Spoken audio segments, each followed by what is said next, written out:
Actually, nakakadurog ng puso. Yung nagsisinungaling na unang si Picoy, ni hindi man lang nasigawan o nabulyawan yon ni Jinggoy Estrada. So nakatutok talaga siya kay Mr. Morales. PDEA is an institution. No? Sila ho ang may custody. Sa 201 file niya, nandun ho lahat yung documents na yan. So hindi ho pwedeng mawala yan. Unlike yung may ipapahold kang authority to operate or something, pwede mawala yung mga yun. Unlike po yung dun sa PDEA leaked documents, he cannot provide the originals because in the first place, he was not the one who leaked those documents. Yeah. The fact that the hearing was only suspended, that means hindi pa ho tapos. Ito nga mga kababayan, bago natin ituloy ang video na ito, kung bago ka lang sa aking YouTube channel baka pwede makahingi ng like at subscribe at click mo na rin ang notification bell para updated ka sa aking nilalabas na bagong video. Salamat po. Actually, nakakadurog ng puso. Yung nagsisinungaling na unang si Picoy, ni hindi man lang nasigawan o nabulyawan yon ni Jinggoy Estrada. So nakatutok talaga siya kay Mr. Morales. Na itong si alias Picoy talagang Eric Santiago, na kung saan kitang-kita talaga nagsisinungaling siya.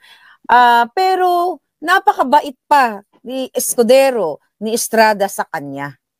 Yun din ba napansin mo during that time na nandoon kayo sa loob ng Senado?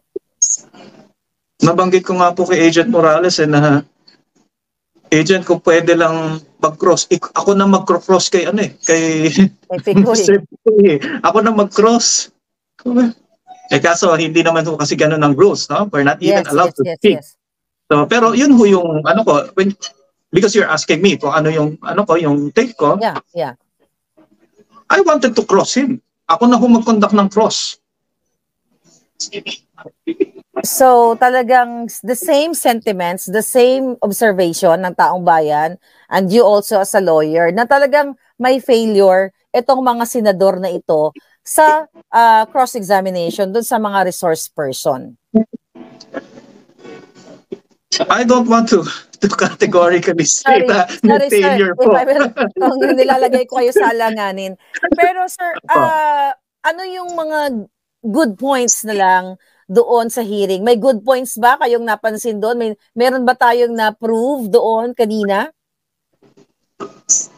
Kanina po, hindi po masyado. Kasi nga hindi naman po masyado nabigyan ng chance si Mr. Morales to speak. And basically, yung kanina pong nangyari was really focused on PDS, which he was willing. He was willing to be crossed with regard to PDS, pero ipakita ko yung original niyan, since PDEA is an institution. No? Sila ho ang may custody. Sa 201 file niya, nandun ho lahat yung documents na yan. So hindi ho pwedeng mawala yan. Unlike yung may ipapahold kang authority to operate or something, pwede mawala yung mga yon. Pero yung 201 file ho niya, nandun ho lahat ng records niya. No, supposedly, kung wala pa hong dumudukot or something, pero supposedly nandun ho yun because PDEA is an institution. And in fact, yung minutes of the meeting, nung requirement, no, pag-vet ng mga applicants, ng mga agents, nandun din ho dapat yon. So, pakita lang, pa-review lang naman ho kay Agent Morales yon, kasi nga hindi ho niya lubos maisip na sasagutin niya ng no ho yan when in fact alam na alam niya na may nakasuhan ho siya and very proud ho siya na na-acquit siya. So napatunayan ho na hindi ho siya, no, beyond reasonable doubt na yung charge sa kanya he was not convicted of that crime. Yeah. So sir, sabi ng ating mga netizens, no, na yung sa PDS talaga it's irrelevant doon sa pinag-uusapan sa PDEA leaks. Would you agree? Actually, ma'am, irrelevant po talaga yun. Pero again, if I may, sabi nga ni Agent Morales, okay lang naman, walang problema kahit irrelevant na yan. Pero at least produce me naman the originals para makita ko Kasi nga hindi niya maalala, hindi niya talaga malubos maisip na no. He answered no. Because he knows for a fact that he was formally charged. And kaya confident po siya kasi acquitted nga po siya. Kaya sabi kahit irrelevant yan, yes, granting for the sake of argument that really it was irrelevant, pero willing naman po siya. Just provide me the originals. No? Unlike po yung dun sa PIDEA leaked documents, he cannot provide the originals because in the first place, he was not the one who leaked those documents. Yeah. Wow. So sobrang unfair po talaga ang ipinakita ng mga senador. So sa tingin niyo ba, paano kaya masusolusyonan ang mga ganitong klaseng injustices, sa Senado? Bilang isang abogado, kung meron po kayong kakayahan, ito, for the sake lang, sa ating mga kababayan, kung meron kayong kakayahan o power para baguhin yung pagtrato sa mga resource person, ano ang gagawin niyo, sir? Parang beauty contest ito, kunyari. Ano pong gagawin niyo, sir? I will take it as it is na lang po, no? And then yun nga ho, lagi ko naman ho sinasabi na sana magtanda na ho tayo every time. Kaya uulitin ko, lagi ko hong sinasabi to. The only time that an ordinary one is more powerful than a politician is during that moment when you are writing kung sino yung iboboto nyo. Kumbaga sana wag nating let's treat it as kumbaga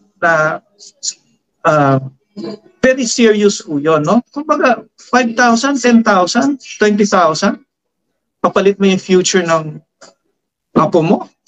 Parang kumbaga yes, 10,000 it will feed you for a month, for 2 weeks, for 2 months, kung matipid ka. But the question is, until when?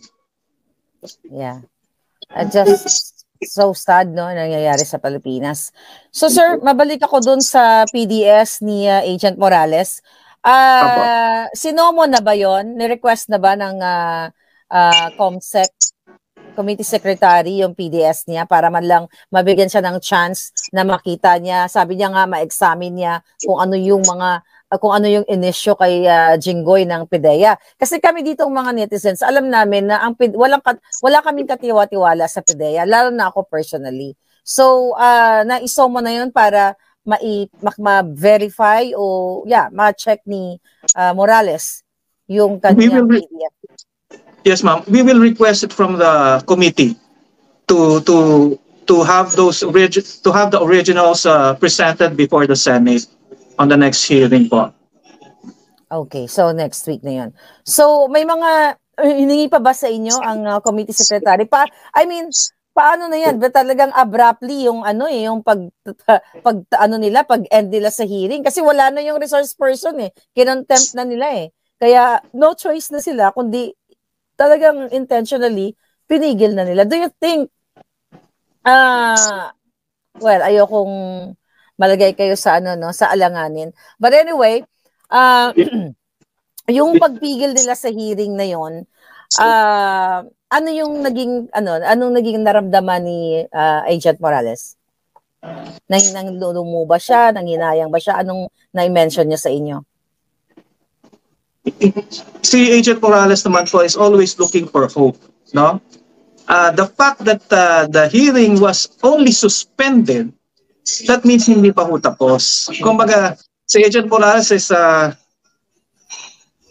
habang may buhay Habang may buhay. Habang may buhay. So, yun kumbaga, habang mabuhay, may pag-asa pa. Kumbaga, hindi pa totally na-end itong hearing na to. Since it was only suspended, may chance pa po. Kayo po as a lawyer niya, wala ba kayong mga natatanggap na pagbabanta sa buhay ninyo? Kasi hindi rin po biro ang pagtayo nyo beside Agent Morales. Someone has to do it po That's good. Yeah. So, sir, I think kung meron pa kayong gustong sabihin sa mga followers o mga supporters ni Agent Morales, please do po.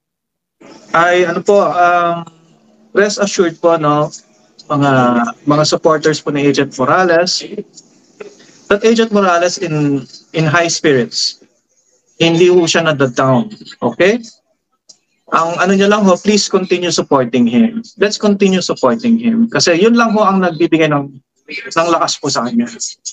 Sir, yung mga supporters niya, let's say for example, no, yung mga within the area, allowed ba na bisitahin siya sa detention? Papayagan ba ito ng Senado?